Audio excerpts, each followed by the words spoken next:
Assalamu alaikum, my dear brother and sister. I hope you are well under these circumstances. Okay, today we're going to talk about how to use this Ramadan perfectly. রমাদান মাসকে আপনি কিভাবে কাজে লাগাবেন, যার জন্য আমি 20টি উপদেশ আপনাদের সামনে উপস্থাপন করব। নাম্বার 1 হচ্ছে রমাদান মাসের শুরুর পূর্বেই প্রস্তুতি নিতে শুরু করুন। নাম্বার 2, রমাদান মাসের শুরুতেই নিজেকে পরকালমুখী করার সর্বোচ্চ চেষ্টা নিয়ত করুন। কেননা প্রত্যেকটি কাজের জন্য একটি নিয়ত থাকা জরুরি। Every work should have a নিয়ত। নাম্বার 3, নিজের সকল পাপের ক্ষমা ও এর পরিবর্তে পুণ্যের আশা করুন। কেননা আপনি without thinking about your work, আপনি আপনার আমল যেগুলো করছেন সেগুলোর ব্যাপারে যদি আপনার চিন্তিত না হন, কনসার্ন না হন, তাহলে এটা আপনার জন্য কোনো ইফেক্টেবল হবে না, এটা কোনো ইফেক্ট নিয়ে আসবে না। নাম্বার 4, সবগুলো সিয়াম পালন করার দৃঢ় প্রত্যয় এবং এতে আল্লাহর সাহায্য কামনা করুন। কেননা 30টি সিয়াম পুরো বছরে আমি কিন্তু সিয়াম রাখিনি, হঠাৎ করে আমি 30টি সিয়াম রাখতে গেলে আমরা একটু হিমশিম খাওয়ারই কথা। তাই এই 30টি সিয়াম করার জন্য আপনাকে দৃঢ় প্রত্যয় রাখতে হবে, ইয়াকিন, দৃঢ় প্রত্যয়, এবং এতে আল্লাহর সাহায্য কামনা করতে হবে। কেন without আল্লাহস help we can not do anything. Number 5, নিজ পরিবারের সুস্থ ও সাবালেকদের সিয়াম পালনের সামর্থ্য রাখে এমন সকলকে সিয়াম পালনে উৎসাহ এবং নির্দেশ দিন। বিকজ আপনি আপনার অধীনস্থ যারা আছে তাদের সবাইকে আপনি অবশ্যই সিয়াম পালনের সামর্থ্য রাখে এমন সকলকে আপনি সিয়াম পালনে উৎসাহ করবেন, নির্দেশ দিবেন, এ ব্যাপারে হাদিস বলবেন, কোরআন কি বলছে সেটি বলবেন। নম্বর 6, সিয়াম অবস্থায় যে কোনো পাপাচার, মিথ্যা, গীবত, পরনিন্দা, নাচ, গান, অশ্লীলতা, হারাম উপার্জন থেকে নিজেকে বিরত রাখুন এবং অন্য কেউ এমন করলে সামর্থ্য অনুযায়ী বাধা দিবেন। বিকজ সৎ কাজের আদেশ এবং অসৎ কাজের নিষেধ, এটা ইসলামে খুবই খুবই গুরুত্বপূর্ণ। এই কারণে সকল নবী রাসূলগণকে আল্লাহ তাআলা এই দুনিয়াতে পাঠিয়েছিলেন। নাম্বার 7, দৈনিক 5 ওয়াক্ত ফরজ সালাত সহ তারাবি সালাতের প্রতি যত্নবান হন।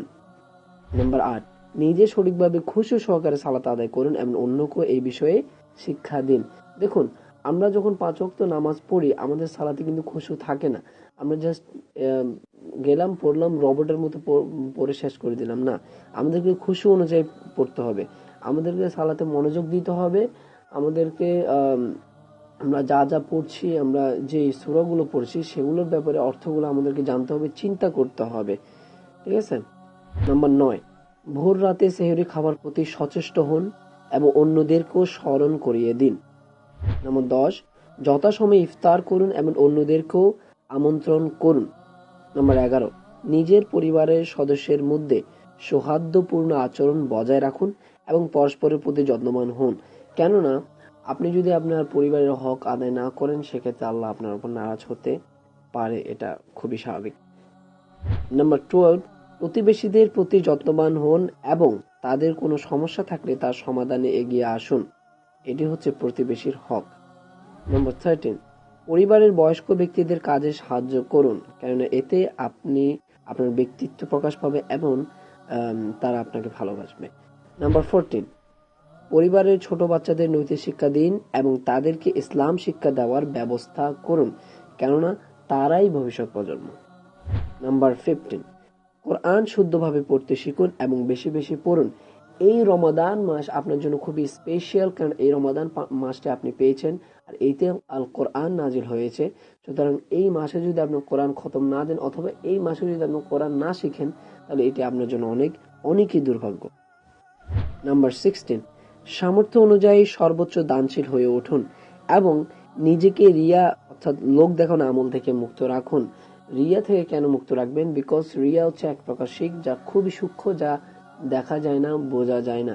আর আপনি যখন একনিষ্ঠভাবে আল্লাহর ইবাদত করবেন সেক্ষেত্রে যদি লোক দেখানো এটি আপনি নিয়ে আসেন সেক্ষেত্রে আপনি একনিষ্ঠভাবে ইবাদত করলেন না, কারণ কিছু অংশ আপনি লোকদেরকে দিলেন। সুতরাং এতে আপনাকে অবশ্যই যত্নবান হতে হবে এবং সামর্থ্য অনুযায়ী সর্বোচ্চ দানশীল হতে হবে। কেননা এই রমাদান মাসে নবী করিম সাল্লাল্লাহু আলাইহি ওয়াসাল্লাম বেশি বেশি দান করতেন। তিনি সবসময় দান করতেন, বাট এই রমাদান মাসে খুব বেশি দান করতেন। ঠিক আছে, সামর্থ্য অনুযায়ী সর্বোচ্চ দানশীল হয়ে উঠুন এবং নিজেকে রিয়া থেকে মুক্ত রাখুন। নাম্বার 17, মানুষকে ইসলামের দিকে ডাকার সৎ সাহস গড়ে তুলুন এবং নিজের আমলের প্রতি যত্নবান হন। আপনি যদি নিজে আমলটা না, অর্থাৎ আপনি যা শিখছেন, যা ইলম আপনি অর্জন করছেন, সেটা যদি আপনি মানুষকে ডেকে অর্থাৎ ডাকা সৎ সাহস না রাখেন, তাহলে এটি আপনার জন্য তেমন ভালো হবে না। বিকজ নিজে আমলের প্রতি যত্নবান হবেন এবং মানুষকেও সৎ কাজের আদেশ দিবেন, অসৎ কাজের নিষেধ দিবেন। নাম্বার 18, নিজ সম্পদের হিসাব করুন এবং দরিদ্রদের অধিকার অর্থাৎ জাকাত বুঝিয়ে দিন। বিকজ যেই জাতি জাকাত দেয় না, সেই জাতিকে আল্লাহ পছন্দ করেন না। নাম্বার 19, সব সময় আল্লাহকে স্মরণ রাখুন, ভয় করুন এবং ক্ষমা প্রার্থনা করুন। My dear brother and sisters, আমরা দেখেছি 20 উপদেশ। এই 20 উপদেশ যদি আমরা ফলো করি, এই রমাদান আমাদের জন্য খুবই আনন্দময় হবে এবং খুবই খুবই পারফেক্টলি যাবে। আর আমরা আশা করি আপনারা সবাই এই 20 উপদেশ মেনে চলবেন। আর আল্লাহ আমাদেরকে এই 20 উপদেশ মেনে চলার তৌফিক দান করুন। আমিন ইয়া রব্বাল আলামিন।